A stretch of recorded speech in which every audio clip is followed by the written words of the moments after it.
special guest, Jordie Demcher from Barstool Sports. Jordie, thanks for coming on, brother. Hey, thanks for having me, CJ. Big fan of the show. Glad I found time to hop on here. Yeah, anytime. Better known for your Pornhub comments of the week, but you know a thing or two about the Flyers too. So figured you'd be the guest of honor for the Flyers season preview. Yeah, well, I think the Flyer season last year was a little weirder than any of the Pornhub comments. So Yeah. we'll see what this year. So big story right now in Philly after re-signing your boy MDZ. Voracek. Contract in a contract year. Uh, had one of the quieter 81-point seasons I can remember. What do you think the end game is going to be as they start their preliminary contract talks? I mean, I love Voracek. Obviously, how could you not? It seems like such a great guy. I don't know. There are guys in the league where they'll have like a real breakout year, but you look at them and you're like, oh, this guy might be like a tick. You might give him this paycheck and they get to ease up and he's already got a payday coming, right? Vortex doesn't really seem like that kind of guy. He just seems like he's a guy who always wants to help the team win. You know, I'm, I'm I'm guessing that they're gonna be able to find a way to make it work. Salary wise, the Flyers are kind of I mean, I think the Tarasenko and the O'Reilly contract is going to be what they're going to use as measuring sticks. yeah, and maybe I mean I would say a little bit more. Um, Agree with that. I think that would be a good baseline for Voracek. I don't know. Like if I'm Voracek, I'm thinking like that I should be in like the eight. I think that would be possible for the Flyers to pay him that much, but give him 7.5. Yeah. See, here's the only thing that's really screwing up the Flyers right now, in terms of is locking up Voracek for long term here, is not getting into the Javier. Yeah, that contract's the definition of an albatross, and it's no different than he was in Tampa with the contract holding the team hostage. Yeah, and I think this whole summer, Hextall was under the impression that he was maybe going to be able to find a way to get Javier off the books. Maybe find a team that takes his salary and his bump, um, and that just hasn't been able to happen yet. Um, we'll see how the season goes. In my head, like a perfect scenario, a team like Nashville, who is they have all the money to play with right now. They have Peter Laviolette. That's why LeCavier signed in Philly to begin with was Laviolette. So yeah. Team in Philadelphia, so they have a coach that he likes. They have the salary space. So maybe come around the trade deadline in the season, maybe they get a little desperate. They think that they need to come down a little bit for a better. I mean, they have all the guys. But maybe they're desperate. Maybe Vinny, under the new coach here in Philadelphia, is able to have himself a good. That's what they've been saying. They're saying Hackstall wants to give him a legitimate chance to play, and I don't fault him for that. But at the end of the day, still a 35-year-old overpaid center, and I mean it's kind of tough to get out of that situation. I definitely think that Vinny has served some purpose on this team. The only thing though is with his contract right now, it would be way better to get him off of that way. Give that money. But, I'm not necessarily just up for him. Right? I do think that with this new coach, I mean, Berube is just. I don't think he was able to use the Javier in the right way. So yeah, I mean, give him a shot with Hacksaw. Like, I don't. Um, And Hackstall is what his third coach in Philly since he's been there in less than 2 years. yeah, it's a crazy. It's never a stable. It's just like his last few years in Tampa with like the turning over with the coaching staff, the contract being more of a distraction than his play on the ice, and it's kind of like I don't want to say I feel bad for him because he's making bank right now, but at the end of the day, it's like what are you gonna do? Yeah, but yeah, but I think if they find a way to move him, whether in the summer or at the trade deadline, I think that's going to need to be something that's going to need to happen. Whoever get will check the money for.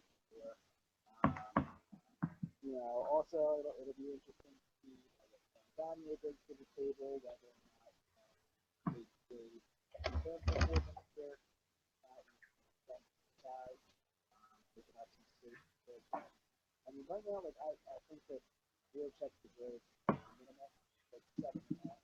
Yeah, and again, I think that's what Tarasenko and O'Reilly are both getting at 7.5. So if that's what you start with, I think that's a good measuring stick. But they just need to be able to open the space. Oh, absolutely, yeah. And they still have tradable assets. I mean, I know it's gonna kill you to hear me say this, but I mean, Simmons is a pretty tradable. Teams will give up something for him.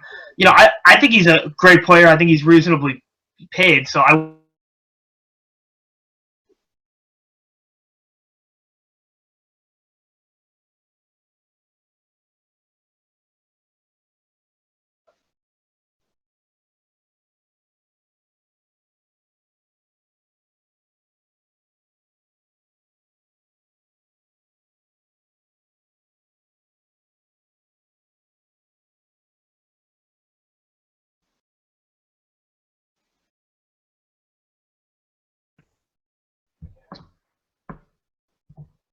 yeah, I'm back. Sorry about that. I feel like Handsome Hank with the video work. But I mean, going back to it, I mean, Simmons is a tradable asset. Again, I wouldn't trade him, but teams will be kicking the tires on him, and given the need for power forwards, team might be willing to give up more than you think. Yeah, I mean it's tough. Yeah, it's tough for me to like.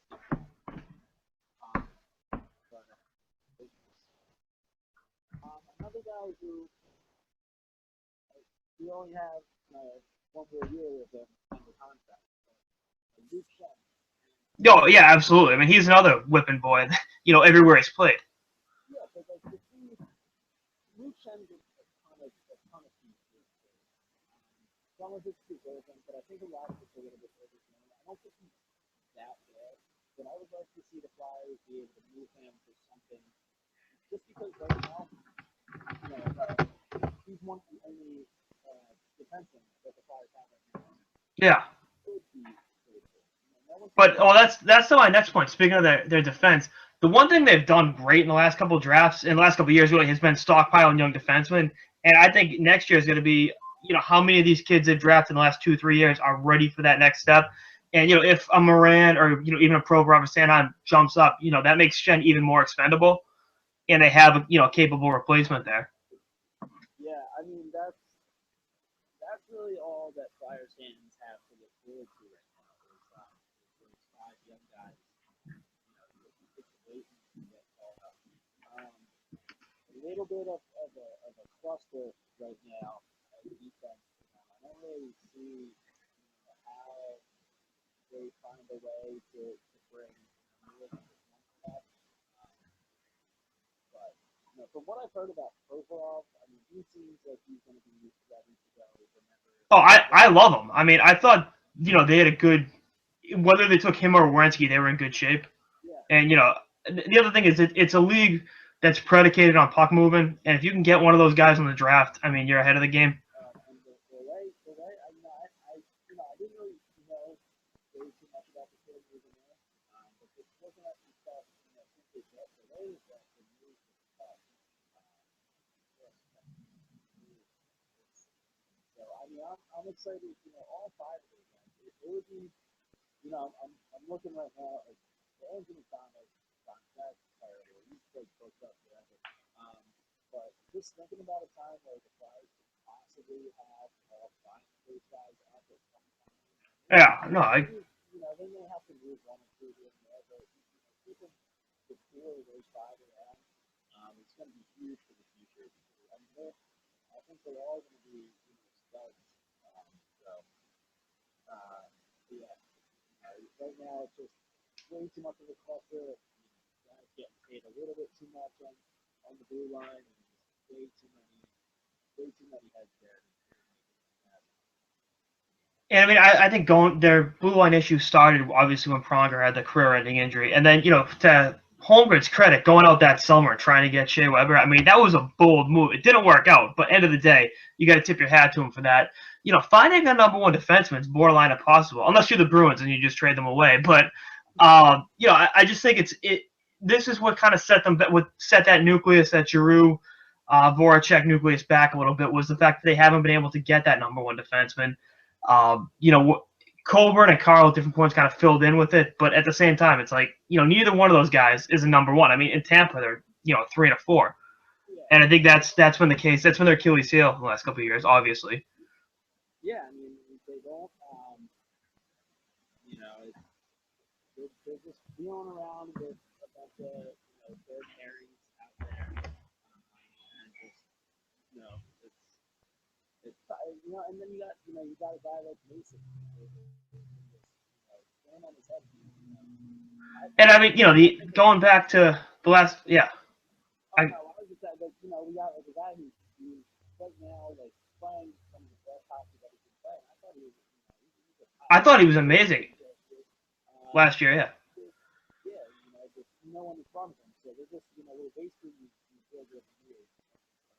And the biggest irony of Mason is, throughout the Flyers' history, they've always had, less than stellar goaltending. They get this guy playing lights out, and the defense in front of him sucks. It's like, you can't get the perfect formula.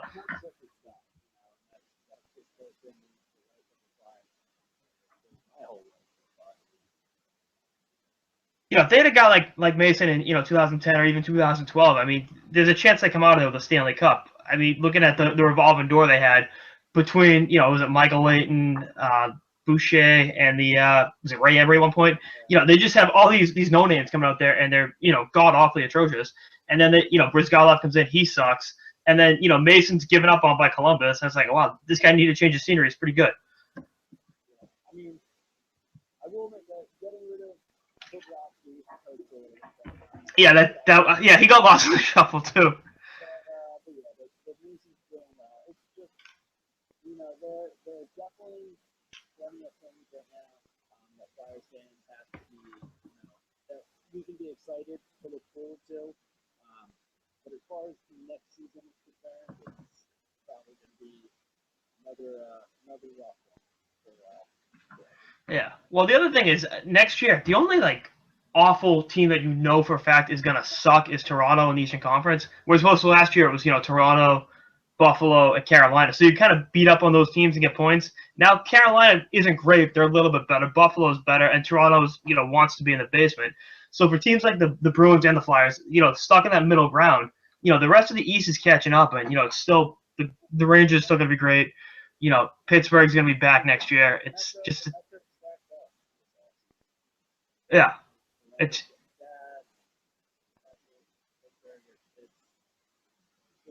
been tough to watch from the outside. Yeah, I hear you. I mean, that Metropolitan Division's, probably gonna be the best in the, one of the best in the league next year. Between again the Rangers, Pittsburgh's gonna be better. Columbus is gonna be really good with, a bounce back season plus Adam Brandon sides of that mix. So it's gonna be a tough go of it in Philly. Yeah, I just got to be an asshole and play for something bad. Every other team.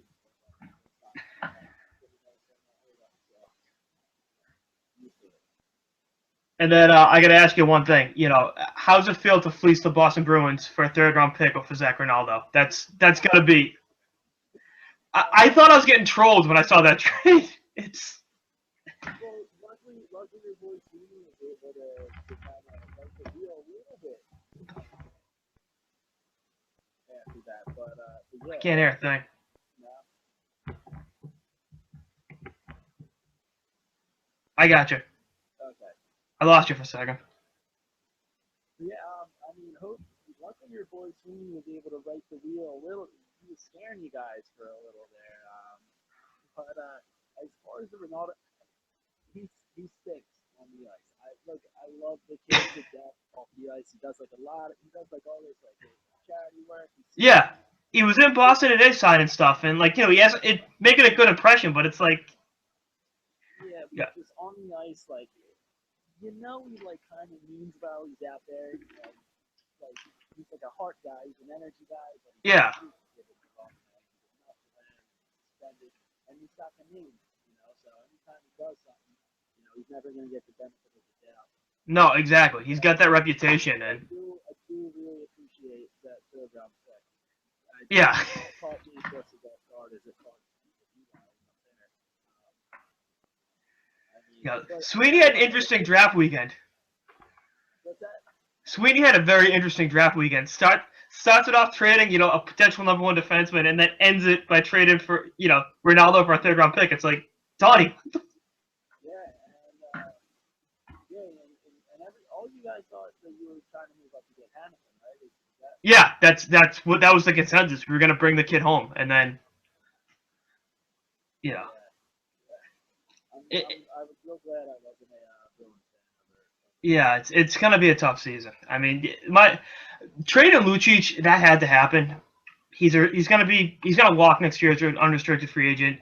You opened up some cap space. LA gave you some pretty decent assets, but I mean the Hamilton trade, I don't get it. You don't trade away a potential number one defenseman that's 22 years old, has that size, has that offensive ability, and for three, decent draft picks. Yeah, that was it was definitely a tough few days for you guys. Worked out not great, but it definitely looked like it was going to be a lot worse. Oh, absolutely. I mean, even like bringing in Jimmy Hayes, bringing in Bolesky, it's like, all right, the forwards are going to be pretty good. And I mean, supposedly they're going to sign France in the next day or two. Yeah, I saw that. What is the Bolesky contract? What was the final number on? Because I was really hoping that you guys were going to overpay for that. It was 3.9. That wasn't that bad. I mean, compared to he's better than David Boland for, less money for $1.5 million less a year. Exactly. Yeah, that's the Boland contract, 5.5 or 5.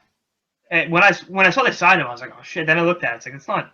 And then Jimmy Hayes signed a really good contract. Yeah, and I mean, Riley Smith needed to change the scenery, obviously, and it's just been a weird offseason, and I think if they sign Franzen, I think they can contend for a playoff spot. But I mean, I'm still not thrilled with the way the D looks, and like I said, it's a league that's predicated on moving the puck, and these guys really can't do it.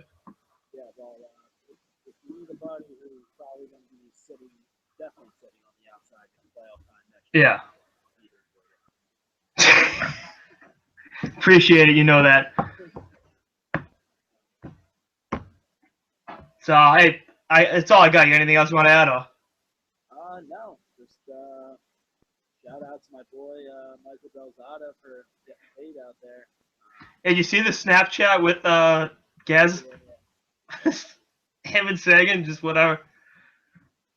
I'm trying to figure out where in Boston that was too. That was like my thing. That's what I took from it. I'm like, oh, which one?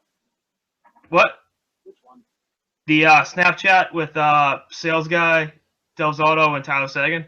Oh, they went down to Dallas. Oh shit! Really? Yeah, with the Julius from the Panthers girl. Yeah. So they went down to Dallas, and I guess if they're doing like an episode of like Cribs or something, so they went down to Sagan's house. Delzato was out there. I forget who else was over there. It was probably a great time. Looks like everyone was having a good time. I mean, I wanted to load my phone against the wall when I saw Delzato was there. Between Gaz living it up with those guys in Portnoy being in Nantucket for the last 6 months, it's been an interesting couple weeks at Barstool Sports. Yeah, except not for the little guys. Yeah. All right, thanks, Jordie.